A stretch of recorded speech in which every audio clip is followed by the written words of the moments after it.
Proxima Centauri is a low-mass star that is part of the southern Centaurus constellation. The star is 4.24 light-years away from Earth. If you had a powerful enough laser, it would take the beam of light 4.24 years to get to that star. When you look up at the star, you are actually perceiving it as it was 4 years ago. The current fastest moving object made by man is the original Voyager probe.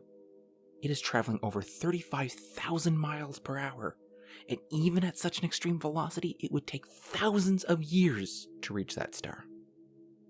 The only practical way to get there is via faster-than-light travel, or FTL for short. According to Einstein, a fundamental rule of the universe is nothing but light itself can go that fast. The year was 2037, and that was the year we broke that rule. But at what cost? My name is James Anderson. I've been in the Air Force for 15 years, and it's always been said I was the best man they've ever had.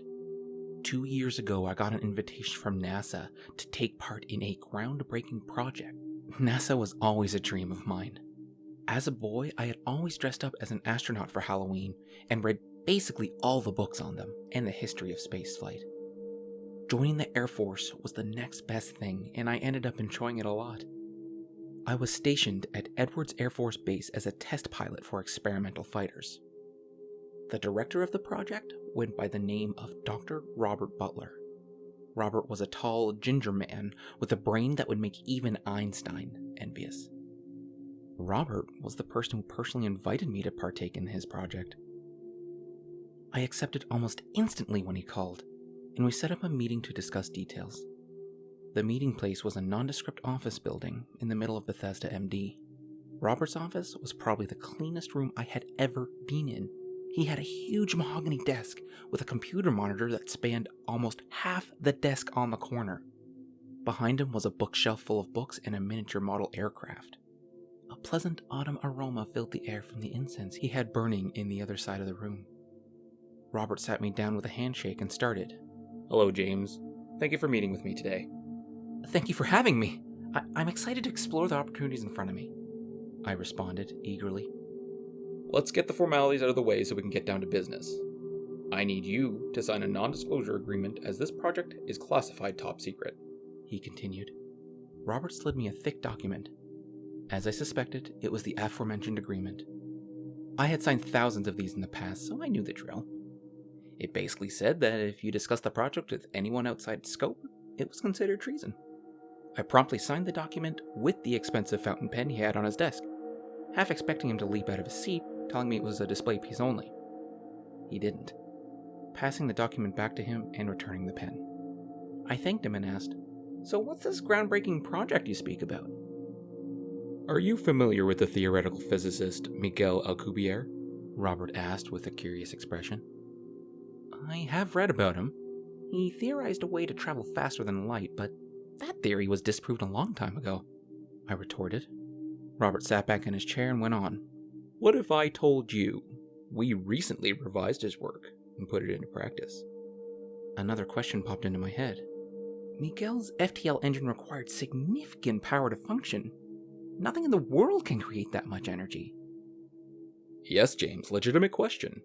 The scientists at the CERN Large Hadron Collider have been able to find a way to produce large amounts of antimatter. We have produced enough for a trip to Proxima Centauri and back with a little extra," he answered. "So, you've built a ship?" I asked. "Yes, we're calling it the Trieste, after the submersible piloted by Jacques Ricard that dove into the deepest depths of the ocean. It seemed the most appropriate," Robert replied. I was humbled to be a part of something so much bigger than myself. I would have a chance to shape the future of mankind and affect many generations ahead of me. My heart started beating rapidly as I inquired, "How fast does it go?" "According to our calculations, the Trieste has a max velocity of 32.47 times the speed of light. And you're going to be her pilot." He answered as if waiting for this question the whole time. Before I could ask the date of the flight, he handed me a contract that outlined the whole project. Upon signing the contract, Robert set me up with living accommodations and held out his hand. I shook it and left to move into the apartment he provided for me. After I settled in for a week, Robert invited me back to the spacious conference room to meet the others who would join me on the pioneering flight. Robert called 4 people into a line, each at the top of their respective fields and eager to change history. The first I was introduced to was engineer Dr. Pravina Cook. Pravina designed and helped construct the reactor and FTL drive. She was a shorter woman, maybe just over 5 feet with long dark hair in her 30s. What she lacks in height, she makes up for in intelligence. The next person I was introduced to was Dr. Haruto Moon. Dr. Moon was the medical doctor. He was tall with short hair and a suit. Haruto was recently in the running to become Surgeon General, so NASA jumped at the opportunity to invite him. Then I met the chief scientist, Dr. Elizabeth Murphy. Elizabeth was one of the most beautiful women I've ever set my eyes upon. Her eyes were like diamonds. My gaze was transfixed on her smiling face before the man next to her cleared his throat. I snapped out of it and shook her hand, and his. The man was the commanding officer of the Trieste, Colonel Edward Thompson. Thompson didn't look anything like the colonels I've worked with over the years. He was short and thin, so not very intimidating. I showed him the proper respect nonetheless. Before our handshake was finished, he leaned down to my ear and whispered, "I saw how you looked at Elizabeth. That's not what this mission is about. So if you would kindly keep your dick in your pants, this will all go over so smoothly." I nodded before joining him in line. Robert handed us each a glass of champagne and gave us a toast. "To new horizons." We all clinked our glasses and socialized. The next day was orientation. We all met in the same conference room. It was that day I finally got to see the Trieste. Although it was only a render on the wall, it looked like I was looking at the real thing. At the front of the craft was a large spherical command structure, probably where we controlled everything also inside the sphere. Behind the sphere was what looked like a communications array. Then there was the reactor sandwiched between 2 vast rings. The rings were the main component of the FTL drive. Behind that, at the direct aft of the ship, were the main engines for standard propulsion. Flanking the reactor were 2 cylindrical tanks for the fuel. One had antimatter, and the other tank contained matter. Those 2 substances emit vast amounts of energy when combined. The reactor controlled that and converted it into energy. Robert began by explaining why he chose Proxima Centauri. As you may already know, Proxima Centauri is the closest star to Earth other than the Sun. This makes it an excellent candidate for this project. That's not the only reason we chose it, though. For a little over 40 years, that star has been emitting bursts of ultra-high energy radio waves. When analyzed, the signal is random in nature. Basically bursts of static. Don't stars emit all kinds of waves? I questioned. Yes, James, you are correct. The remarkable thing about these ones is that they happen every hour on the dot. And if that wasn't strange enough, every burst is completely identical, he continued. The room fell silent as everyone was in a state of shock. Robert chuckled. That was my reaction. Your task is to travel to the star and use the equipment you bring along to study it, and find out what causes the signals. I smiled when I saw the joy in Elizabeth's face. Stars were her area of study. Robert began answering more questions we had. Some important particulars stood out to me. The Trieste is still under construction in orbit.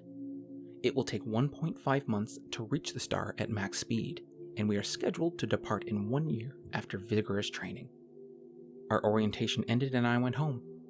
NASA put my body to its extreme upper limit over that year. I had never been tested like that, not even during my time in the Air Force. One of the simulations, they put me in a chair attached to a spinner that spun incredibly fast to simulate G-forces. Another time, I was put in a chamber for several hours under high atmospheric pressure to see how I responded to the change. After many tests like this, me and my shipmates were ready to go.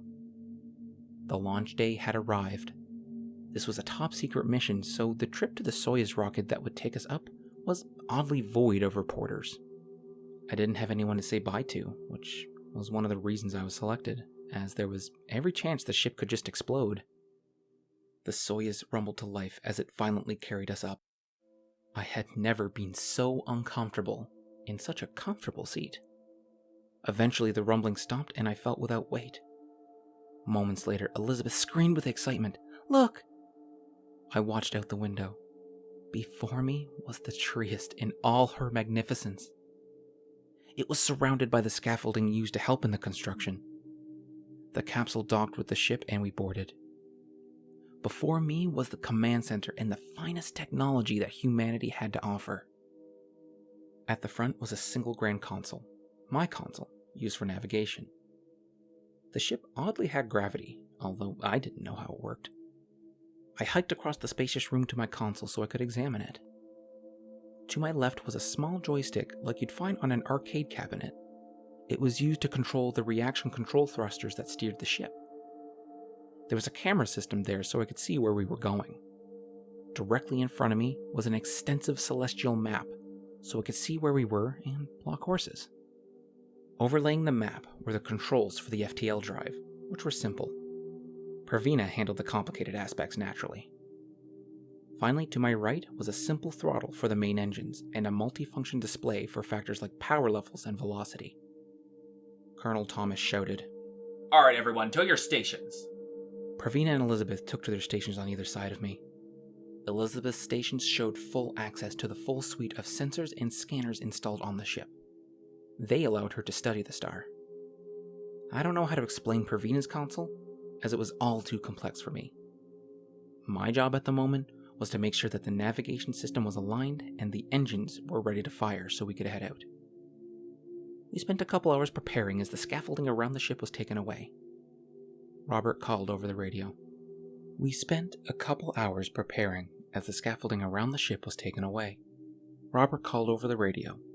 "All right, everything looks good from our end. Proceed whenever you're ready."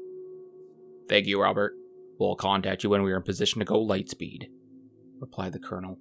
"James, take us out," he ordered.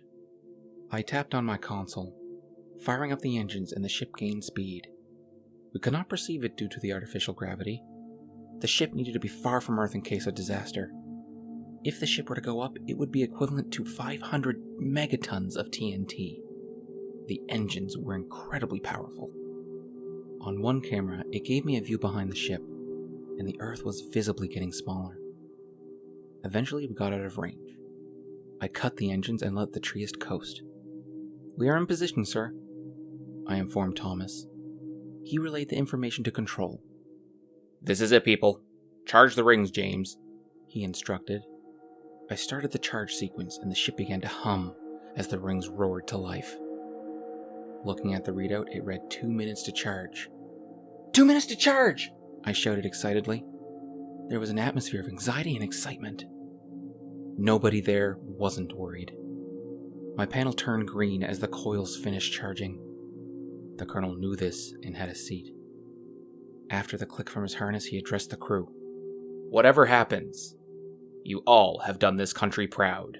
James, engage." I had the biggest smile on my face as I nodded and did as instructed. We heard a loud burst of energy. Colors dazzled our eyes as we gazed out the front window. What followed was an unnerving silence. I came to my senses and studied at the panel in front of me. "Holding steady at 24.5 C. We are stable," I exclaimed. A wave of relief washed over all of us before we started celebrating. What I saw out the window is hard to explain. It was like we were flying through a blue tunnel of light. Pravina promptly checked the drive for any issues. She found none.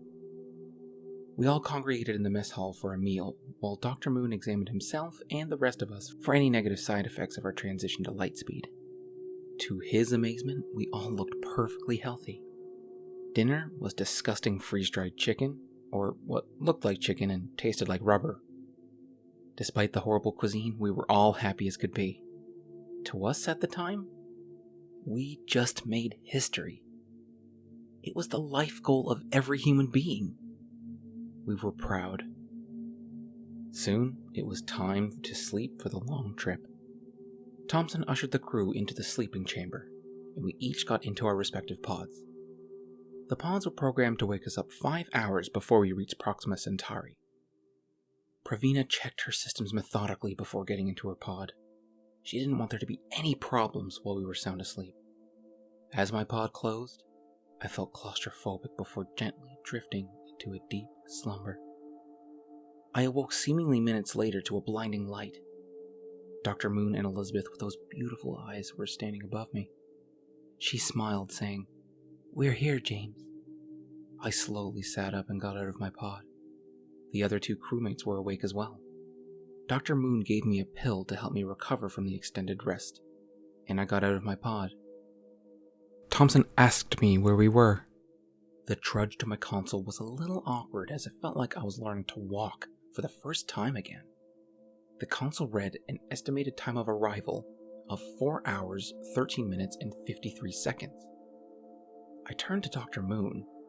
"I thought we were supposed to wake at 5 hours, not 4 1/4. "You're right. We had a little trouble with your pod.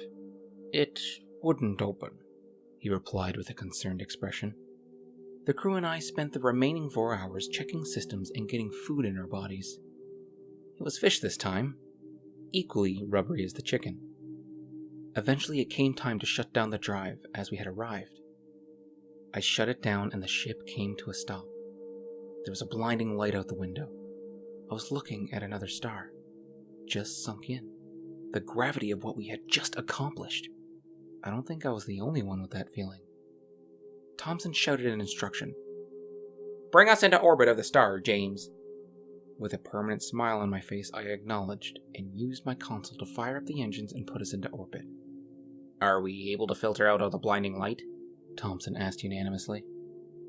Elizabeth spoke up. "The window has one. I'll activate it." My heart hit the deck plating with an audible thud when she activated the filter. I observed the star being covered in green, vine-like structures. It seemed almost organic. Proxima Centauri looked alive. It was visibly throbbing. I was visibly terrified at the sight. "What the hell? That is not what a star is supposed to look like," Thompson said, shocked. Elizabeth tapped her panel with determination.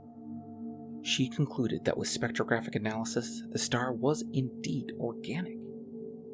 There was nothing in her analysis that pointed to it being a star of any classification, other than the blinding light it emitted. How could we not have seen this without instruments on Earth? I concluded it was somehow able to trick them from that vast distance. Elizabeth noted with a puzzled expression, "I don't understand how this is possible." "How long until the next radio burst?" Thompson asked. 5 minutes, she replied as she checked her panel. As we waited, I was a nervous wreck. 5 minutes came and went. The radio pulse came and went as well. I felt a slight tingling sensation, but it was harmless. We were monitoring the signal, and it was the same as previously recorded pulses, according to Elizabeth. "What do you make of all this, Dr. Moon?" the colonel asked without diverting his gaze. Moon didn't respond. I could hear soft, high-pitched wheezing coming from his direction. The colonel noticed too and turned around. Dr. Moon was completely motionless. Assuming he was just daydreaming, Thompson shouted, "Dr. Moon!" What happened next was the most disturbing, frightening thing I've ever witnessed. That's saying something coming from a soldier like myself. Moon started convulsing violently before slowly changing into something. His arms, his legs, his fingers, his toes, his neck, all grew to double their length. Sharp teeth descended from his gums, and existing teeth broke into sharp points. His jaw disconnected from his skull, giving him a gaping, terrifying maw. One of the panels behind him gave me a reflected view of his back. His back split apart, exposing his spine with each vertebrae having long, jagged spikes protruding from them like a dinosaur. The same sort of spikes were also protruding from all joints of his body. His skin turned a dark green color and was now ripped, exposing bone and a power muscular structure. There was nothing recognizable left. I sprinted at Elizabeth and grabbed her arm as we raced to safety. Pravina followed, but Colonel Thompson, rest his soul, wasn't so lucky. Moon, what we thought was Moon, lunged at him with a high-pitched, unnatural screech, thrusting both arms into the Colonel's chest, aided by spikes that grew on the knuckles. Thomas didn't make a sound, just went limp, with his arms dangling below him. His motionless body was lifted off the ground. I winced with horror. There was an explosion of blood and gore as the creature separated its arms, ripping already deceased Colonel Thompson in half. His blood-soaked insides were scattered all over the room.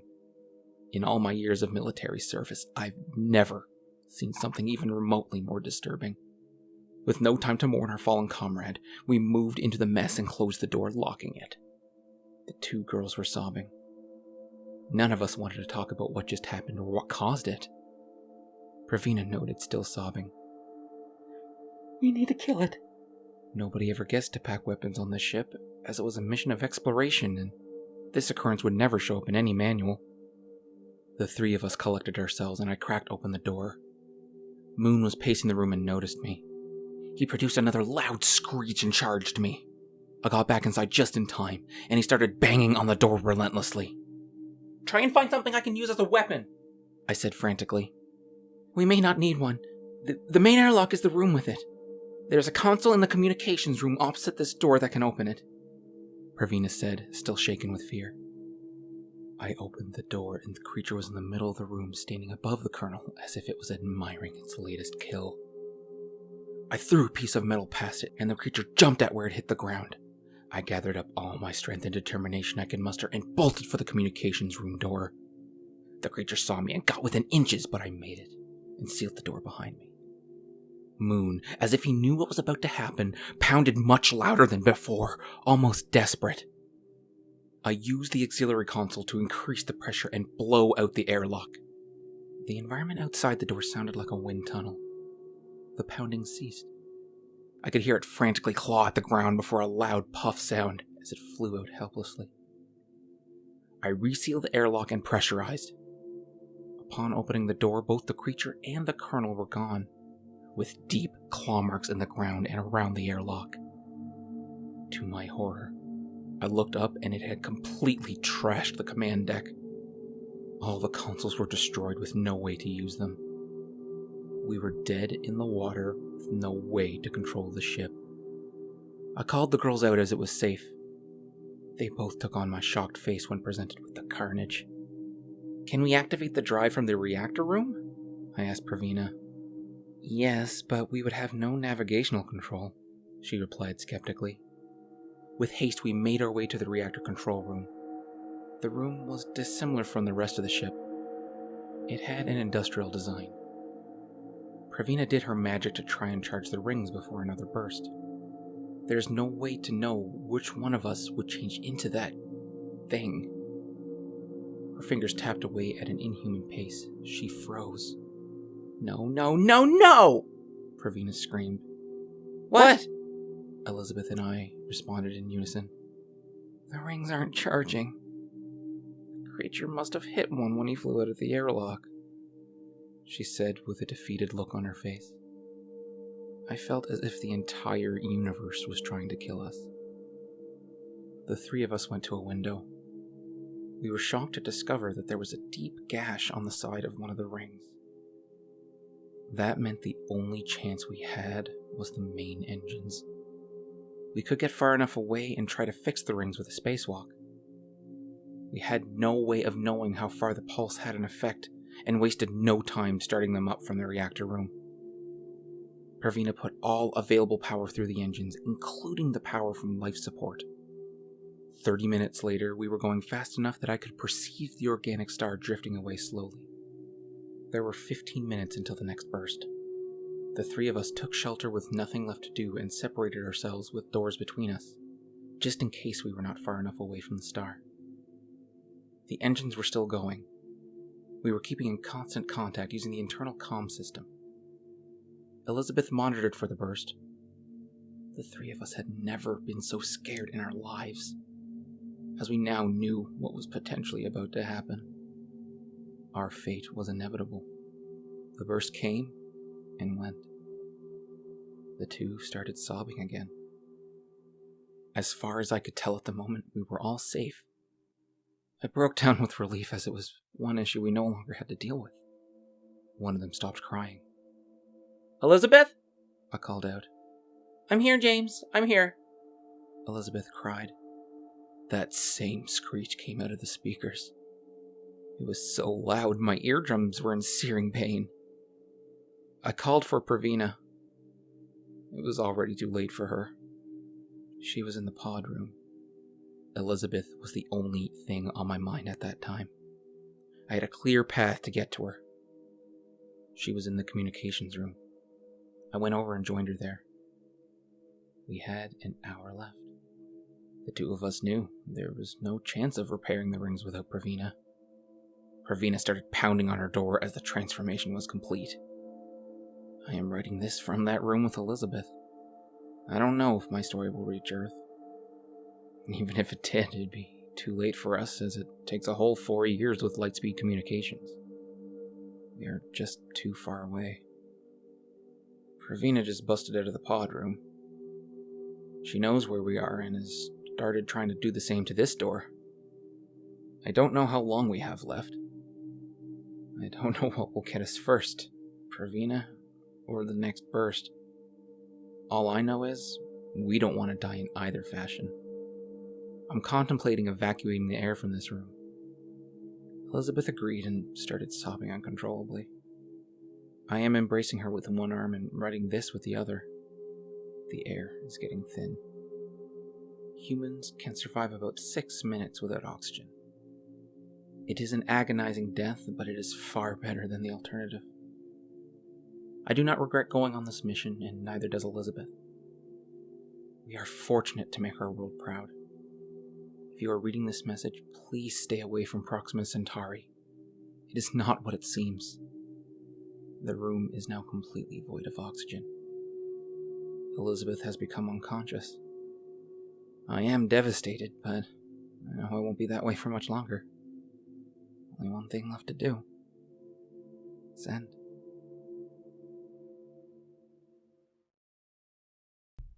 A Nocturnal Flight by Glass. You are standing in the silent forest. You watch as the moonlight shimmers and glints off the leaves above your head. They whisper. You cannot understand. The bark and soil are fragrant. It was hot all day, and now, in the soothing coolness of the night, they are joyfully releasing all of the tension accrued from under the unblinking gaze of the sun.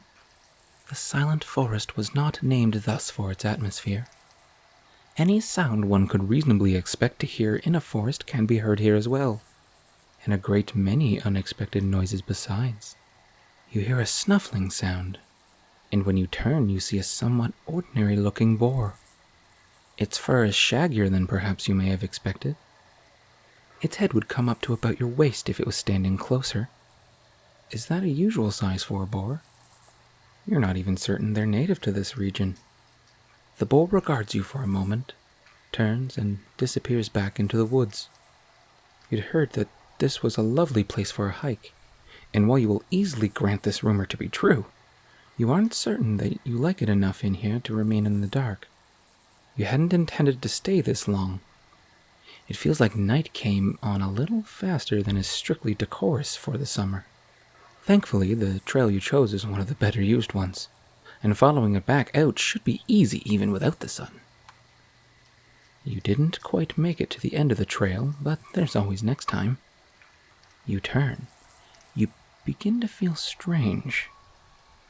Your first steps back feel deafeningly loud to the point of being profane. You chide yourself for being childishly paranoid, even as you work to soften your steps.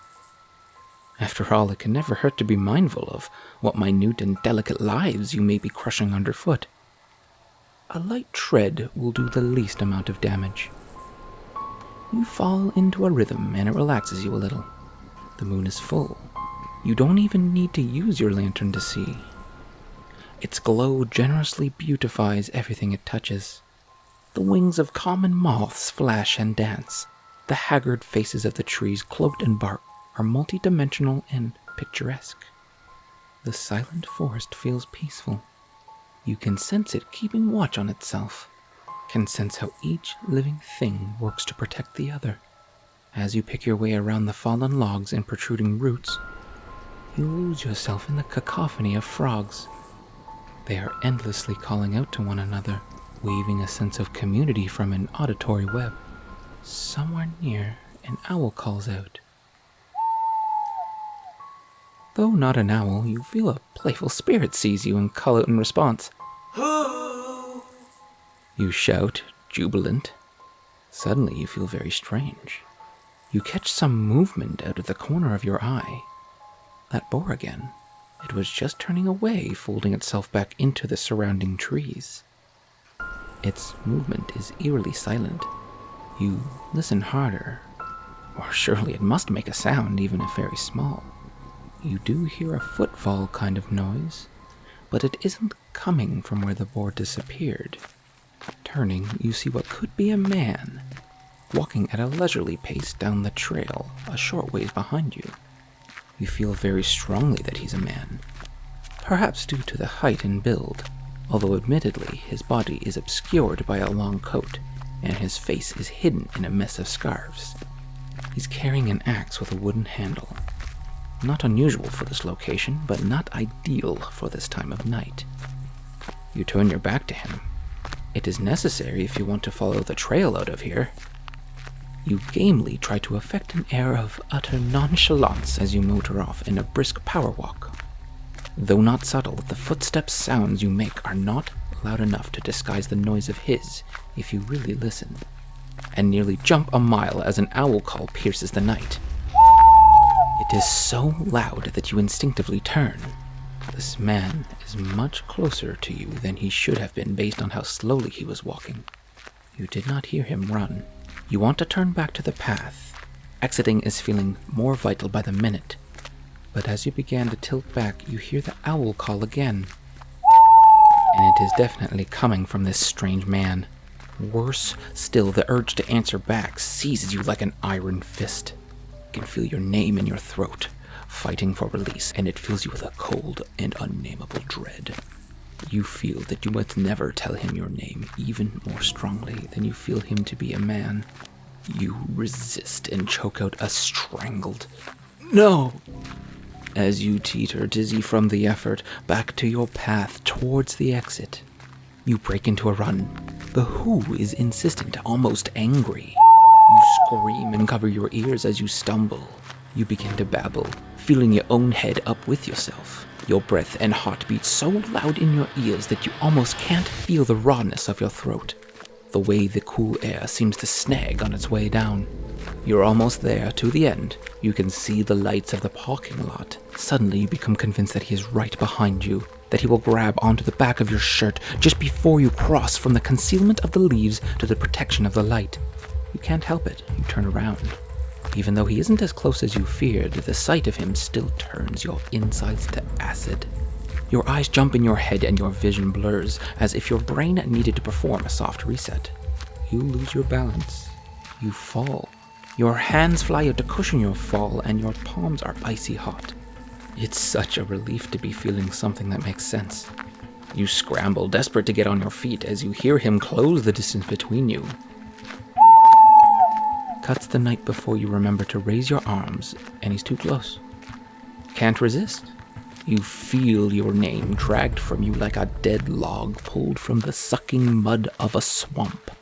Your voice, once caged snugly in your flesh, bursts forth in terrible freedom. Eyes squint shut, forearms a brittle shield. You wait for the axe to fall. It doesn't.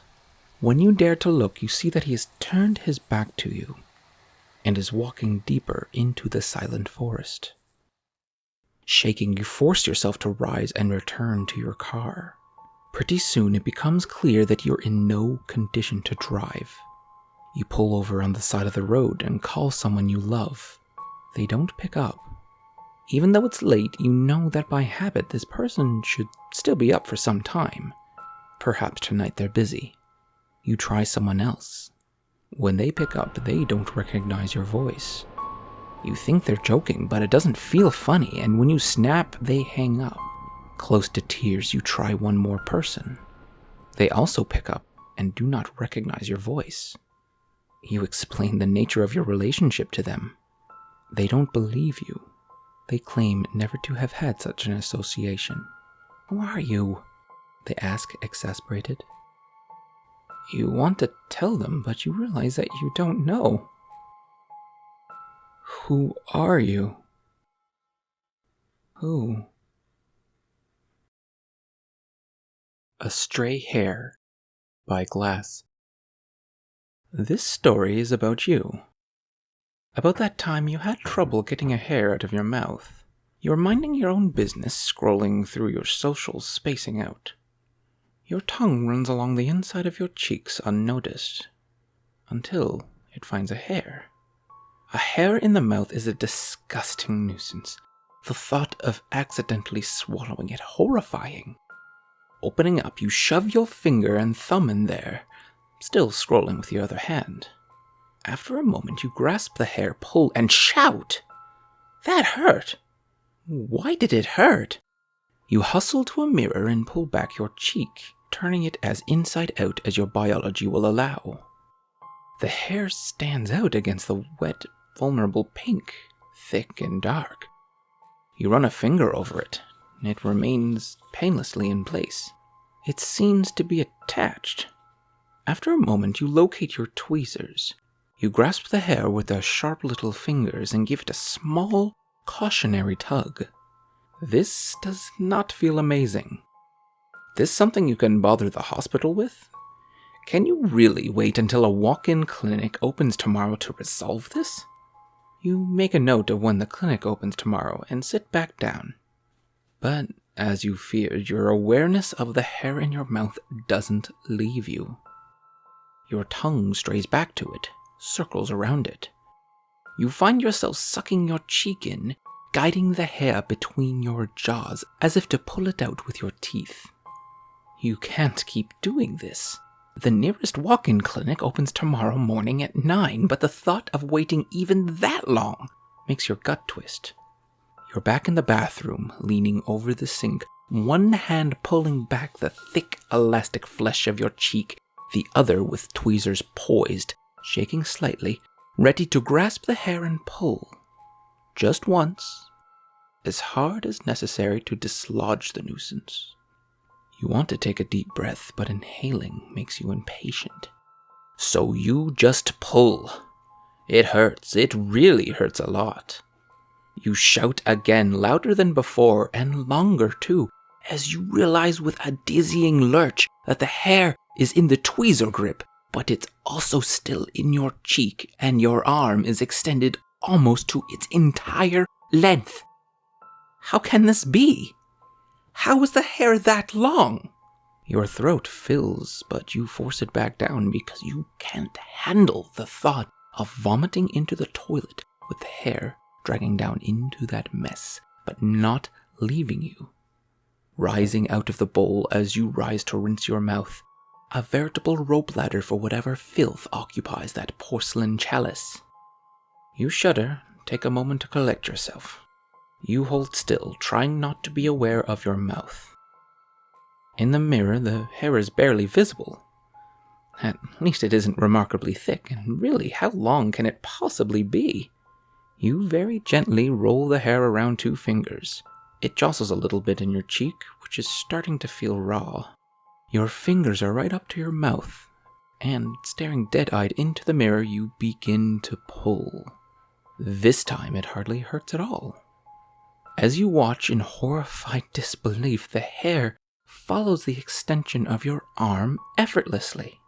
The increase of tension that would indicate the end of this trial is nigh. Never comes. Even as you wind again, both hands now working the hair with improbable ease and speed. Suddenly you notice that your cheek looks a little hollow, almost. Like one half of your face is leaner than the other. The implication of this, of course, is that the inside of your face is filled with hair. How much of the inside? If you pull and pull until you reach the end, will one half of your face be sunken forever? This is now officially too much for you to handle. You run to the kitchen, run back with a pair of scissors and, leaning in, trim the hair as close to the skin as you can possibly manage. It's a heroic effort, but you're able to force the hair out of your mind and keep your tongue away until 9 o'clock the next morning, when you take a seat in the waiting room after filling out the form to wait for a doctor. Now that medical assistance is, at most, probably only 3 hours or so away, you allow yourself to investigate your cheek and discover where you stand. The hair, naturally, is still there, and you are now very impatient for the wait you have stretching ahead to be over. At long last, you're called in to sit in an empty office for a mere 10 minutes, and then, finally, you have the attention of a doctor. You can plainly see the exact moment when your explanation loses him. It happens only seconds before he cuts you off and begins to talk about your anxiety. Are you taking any medication for anxiety? He reaches for a pad, scribbles a prescription, and stands. You ask, slightly desperately, for him to please just take a look at it. He'll see what you mean, and you haven't stood up yet, so...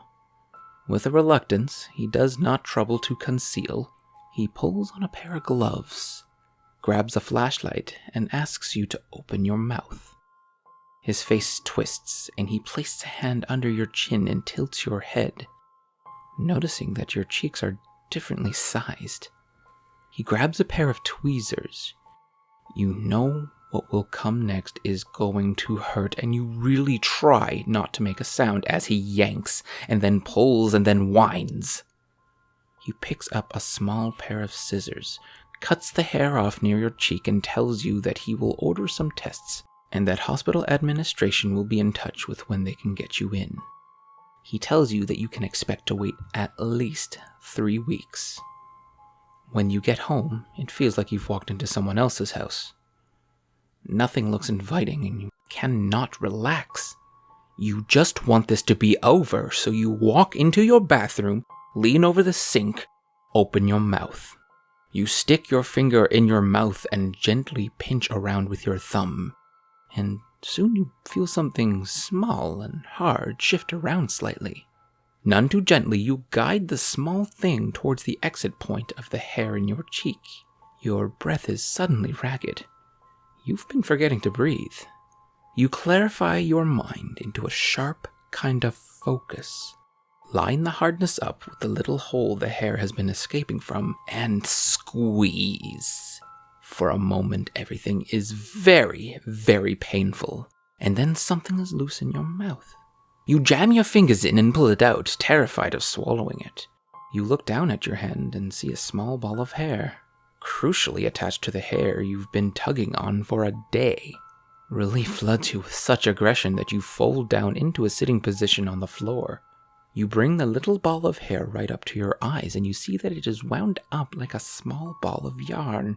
You unwind it, wanting the satisfaction of seeing this nightmare ordeal reach its end, but the ball never gets any smaller. After some deliberation, you decide to pull out an aluminum mixing bowl and burn it. It smells repellent, but it does indeed go up in flames and finally disappear. I'm surprised you don't remember this. It was so upsetting to you at the time. For months after that, you would run your tongue against your cheek, terrified of what you would discover.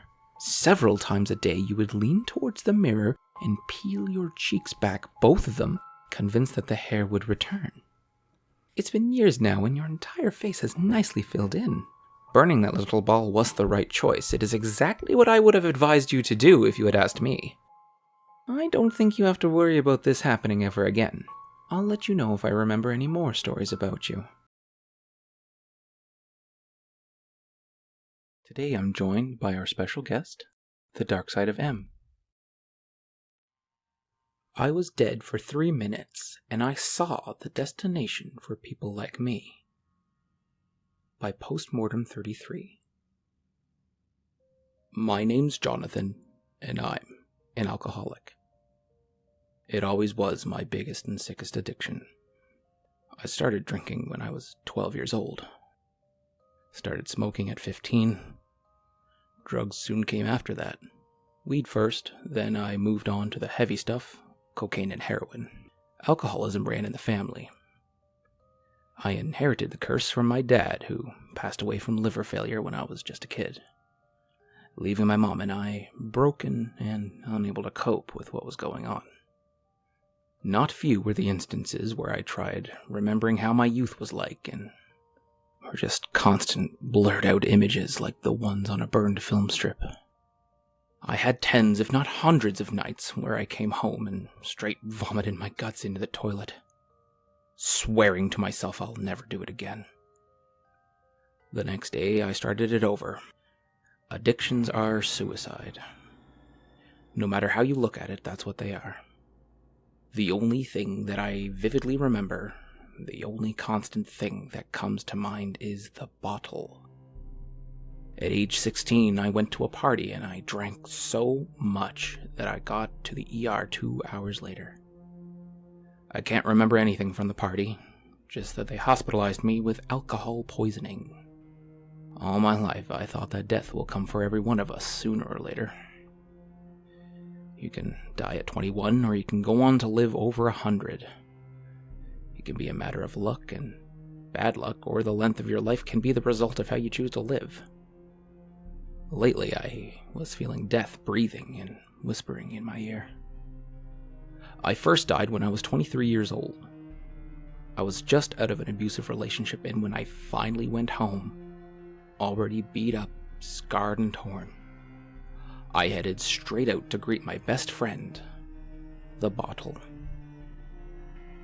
I started with 2 bottles of whiskey, continued with tequila shots, and ended up with smoking weed. On top of that, I smoked 3 packs of cigarettes. You can imagine I was pretty hammered. I wanted to drink some more, but I was out of everything. I had some beers in the fridge, but I always considered it food. Shit-faced as I was, I went out to the liquor store. I never got there because as soon as I got out of my house, I fell face flat on the wet concrete below. I started choking and felt life starting to leave me. Tears started running down my face, and I felt a pain in my soul because I didn't know if I should hold on to life or let it go. I remember I started convulsing violently. Then a distant voice asked me if I was okay. After that, I was taken in the back of an ambulance and rushed to the ER. I heard doctors murmuring some words, and a strong, bright light hit me in the face.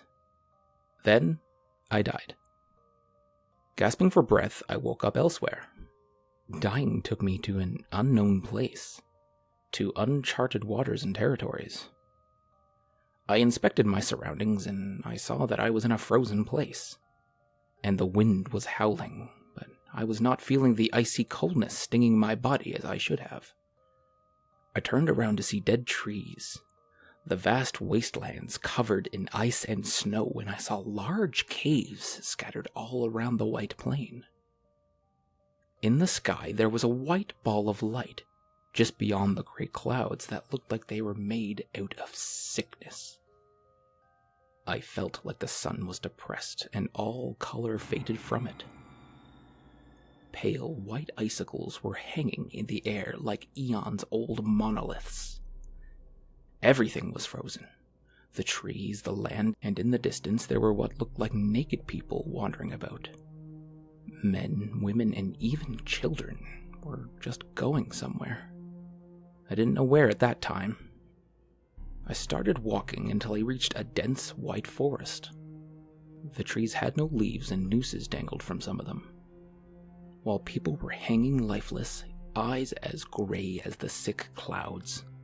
I passed them when suddenly one of them grabbed my shoulder and screamed that he wanted it repeatedly. Another one did the same, and then another one. Soon, all of them started screaming they wanted it. They screamed, they cried, they started convulsing and panting violently and then stopped.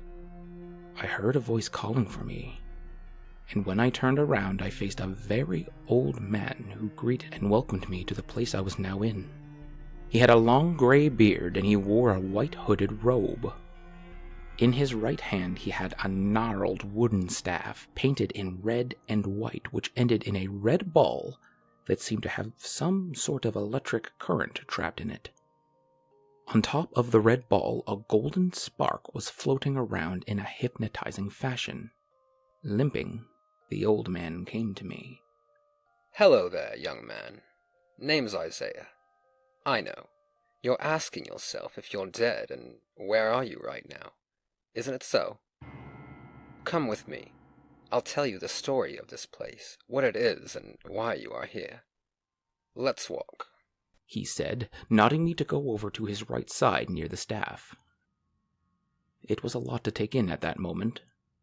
He told me that I was in the part of a place where people like me went to, where addicts went after they've died, and that each icicle in the sky represented one addiction.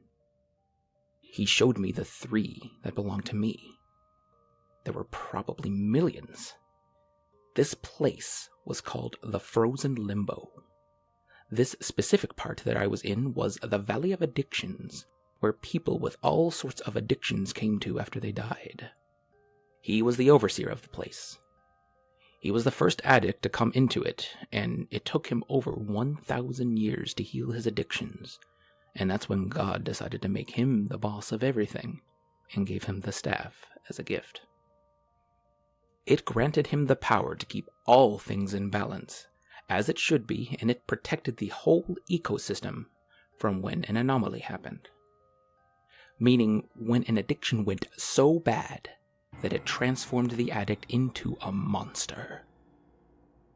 That's when the red ball with the floating light was for, to obliterate it from existence.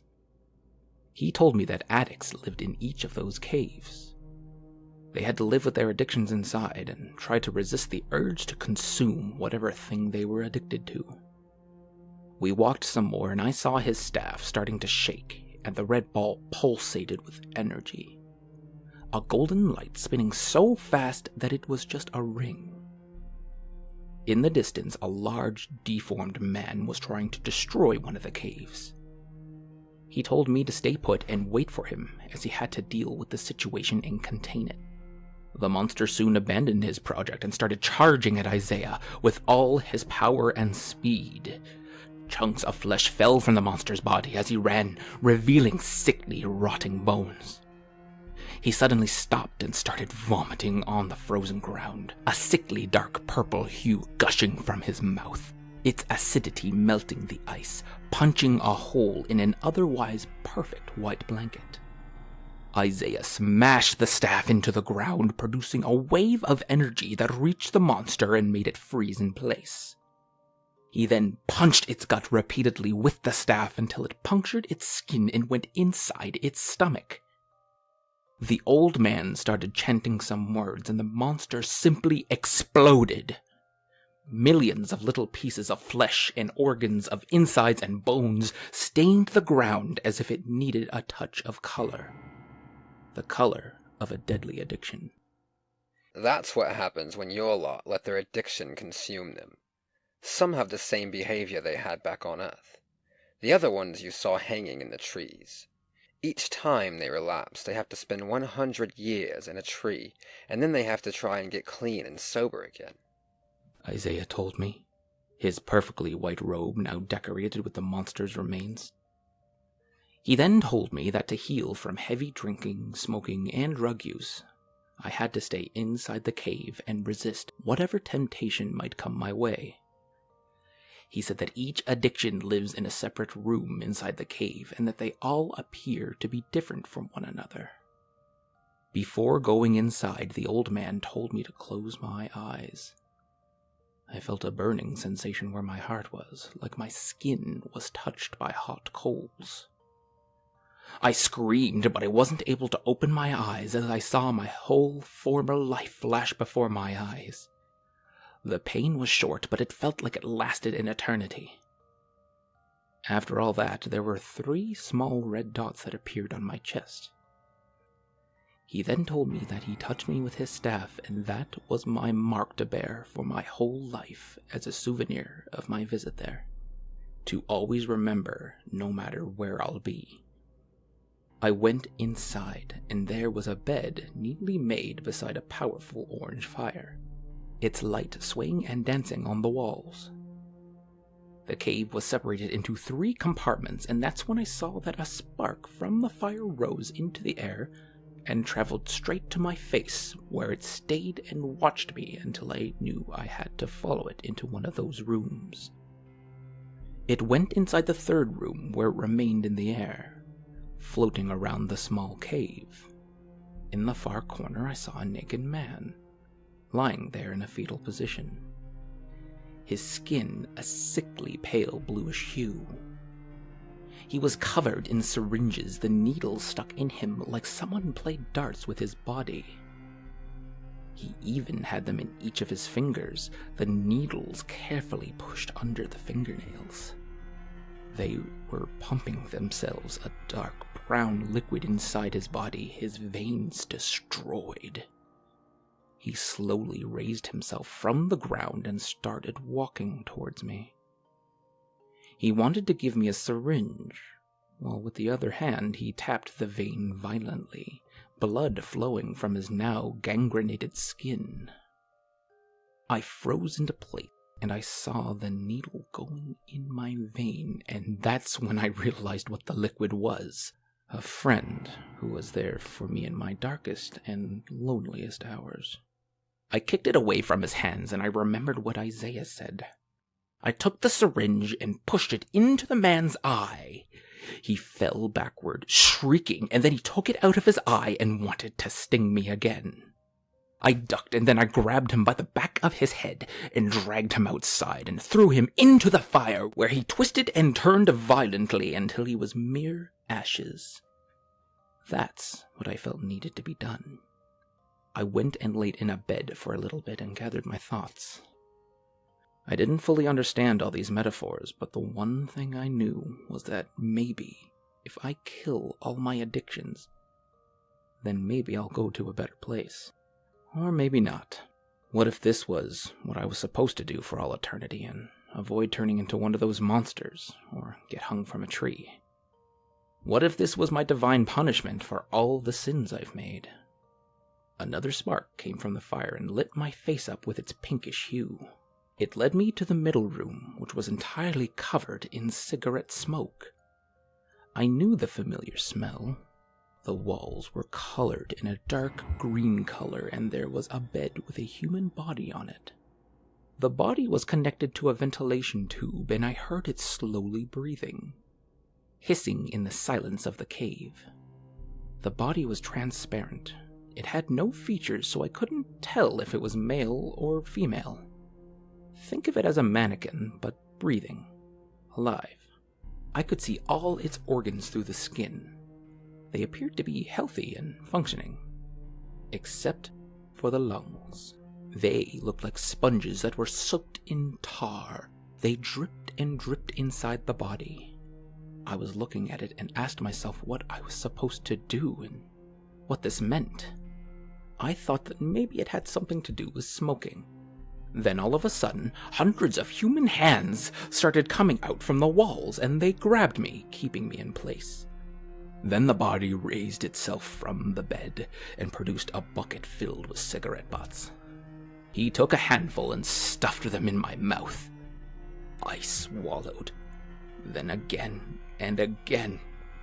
I thought I was lost to the forest where the people were hanged. I even wanted it to end. I wanted to turn into one of those monsters so that Isaiah could kill me from existence once and for all. Done and dusted. Then the body opened its chest and it stuffed my face in the lungs, and I straight up vomited a combination of cigarette butts and bile. It was trying to suffocate me with its sick black lungs. Then in the heat of the moment, I had an idea. I started chewing on its lungs, and some of the hands retreated when they sensed the agony. Now I had my own hands free, and that's when I decided to rip and tear at the lungs. I'd ripped them from the body while it fell forward, its head hitting the ground and the body turned to ashes.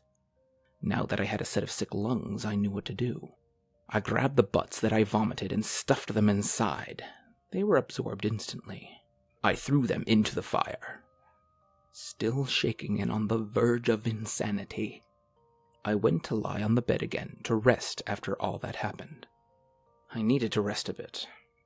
Of course, that was not possible as another red spark arose from the flame, hit me in the face, and I instantly blacked out from the shock.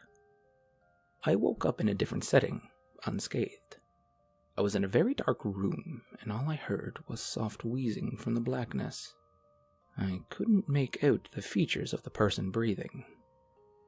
The only things I sensed was that they were in agony and dying. I kept reaching for the wall. When I found it, I also touched a candle and a box of matches. Like something or someone guided me to find them. I struck the match and lit the candle. Curled up on the floor, a man was crying. I immediately reached out to him. I pulled him up and he could barely stand. He had a bottle of whiskey in his hand. "Dad?" I asked as I felt a lump forming in my throat. Shock crossed his face and his mouth dropped. He was absolutely wasted and asked me what I was doing there. "Dad, we're dead. The both of us. That thing in your hand killed us. Or we killed ourselves with it," I told him, tears forming in my eyes, and that's when I noticed the big lump on his stomach. Cirrhosis, I thought. The thing that killed him followed him in the Valley of Addictions. He was forced to live with it even in the hereafter. "Hey, son, wanna take a sip? Quick drink with your dear old dad?" He said, not even acknowledging what I said to him. He looked like someone who was supposed to die soon from a lethal disease, but somehow he was clinging on to dear life. Or maybe that was how it was supposed to be. Maybe that was his punishment. "Yeah, Dad, sure, just give me the bottle," I said, pulse rising in my neck. I smashed the bottle on the wall. I then got its neck and pierced my dad's carotid artery with it. Blood gushed from the wound and from his mouth while his eyes turned red. Gasping for air, he collapsed to the ground, choking on his blood. "Thank you, son," he said with his last dying breath. And I started shivering and sobbing uncontrollably. And that's when Isaiah grabbed me by the shoulder. "It's okay, young man. Just let it all out. You did well. You did what you had to do," he said, the red ball on his staff glowing again. Soon after, my dad disappeared. He was past salvation, and I wish I could say he's in a better place right now, but he simply isn't. He then told me that I finished with the killing of my demons. The addictions I had were wiped out and my body was healed from then. He offered me 2 choices. "Young man, you can now have a new shot at life, or you could calmly go to heaven and the kingdom of God. You've earned it," he said, a thin smile caressing his lips. I told him that God can wait for another day, and I wanted to go back home to get another shot at fixing things with myself. I wanted to live an addiction-free life. I made my choice, and then I looked up at the ball of light in the sky, which became even brighter until it blinded me. I woke up in the hospital bed, choking for air and flailing my arms, trying to reach something to hang on. It was exactly when the doctors were preparing to unplug me from the life support machine. They said it was a miracle. The doctors said that. I replied that they have no idea what I went through on the other side. All I got was raised eyebrows, whispered words, and puzzled looks. I said no more. It was hard to explain. Maybe that was my hell that I had to go to for a while. Maybe those were the demons that I had to drown. 3 minutes that felt like an eternity. Or maybe it was all in my head. Except it wasn't. The morning I woke up, I saw that 3 Red dots were engraved in my chest. A reminder to never, ever get to drinking, smoking, or using drugs again.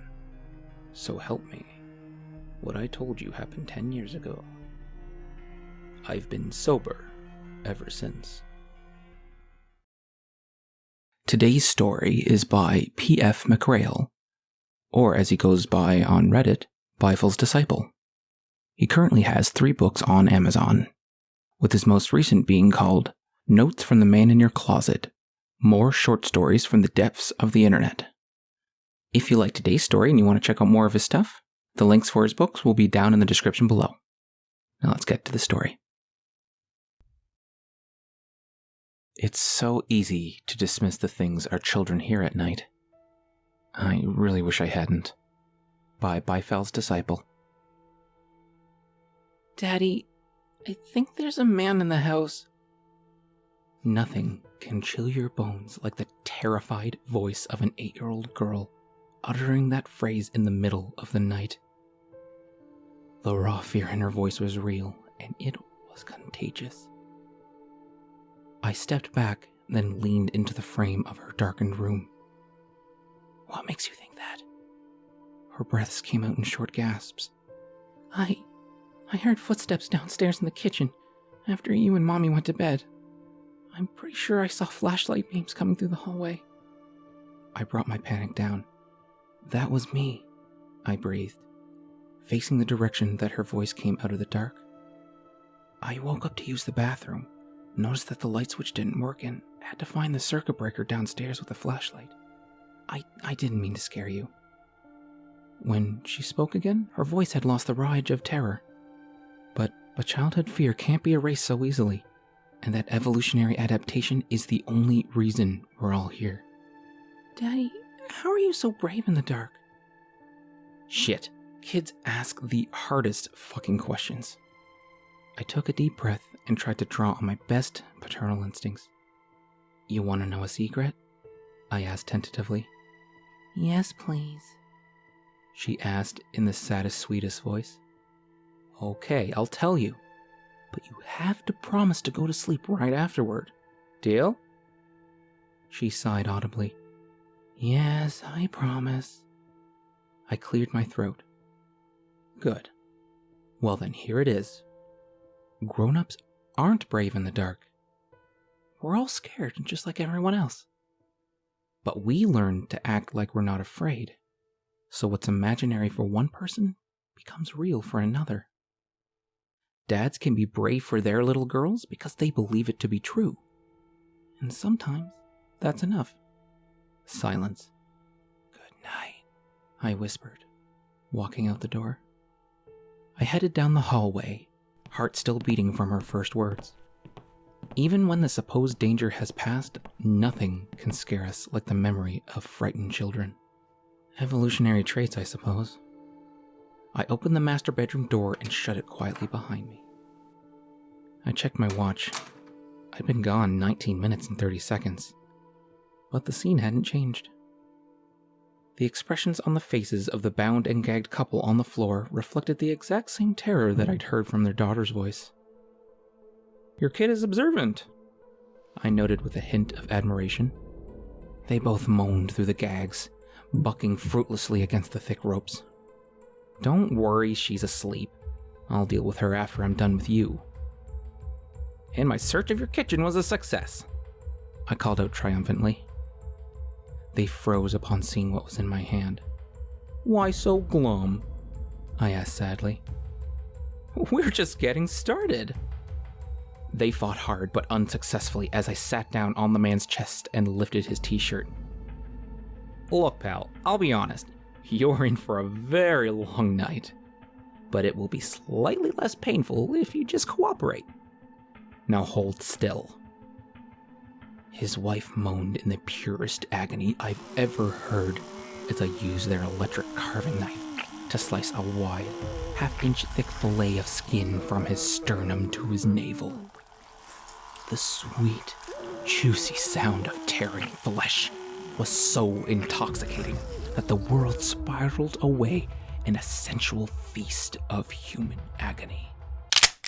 The sound of a pumping shotgun brought me crashing back. I slowly turned around and nearly laughed at what I saw. "You should put that gun down, little girl," I whispered, raising the knife. "Someone could get hurt." "You're half right," she snapped back. Then she pulled the trigger. The human body is capable of experiencing more pain than most people have any concept of categorizing. As the woman pressed a hot iron down on my stump, the entire world faded into hurt and white. Shut the fuck up. My husband is in surgery while I'm down here with you in my basement. Do you have any idea how stressful that is? She bent down to examine my cauterized arm. You won't bleed out from this. She smiled unhappily. You'll be here for a long, long time, friend. I tried to move, but the chains were wrapped several times around each limb. I wasn't going anywhere. The little girl stepped behind her mother and embraced her in a hug. "I did good, Mommy?" The woman ran her fingers through her daughter's frizzy hair. You did very good, sweetie. She answered. Now, this man needs to be punished. So, we're going to have him write a confession about how sorry he is. We're going to share that with everyone. She glared at me. Understood? I struggled to breathe. I'll write whatever you want. Whatever you want. Even if I have just one good hand. The little girl clapped with glee.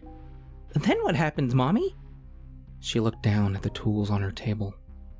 An egg beater, several rusty thumbtacks, pliers, dental floss, anal lube, and tiny, tiny scissors. She nodded. What happens then, sweetie, is that our new friend stays with us for a very, very long time. She picked up the egg beater. You'd better pray that my husband survives surgery.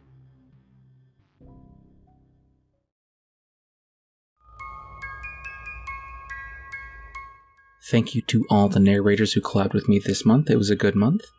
I look forward to a new month of more collaborations and to further improve my craft. Also, thank you for everyone who's still watching. And I'll see you all next time with another story.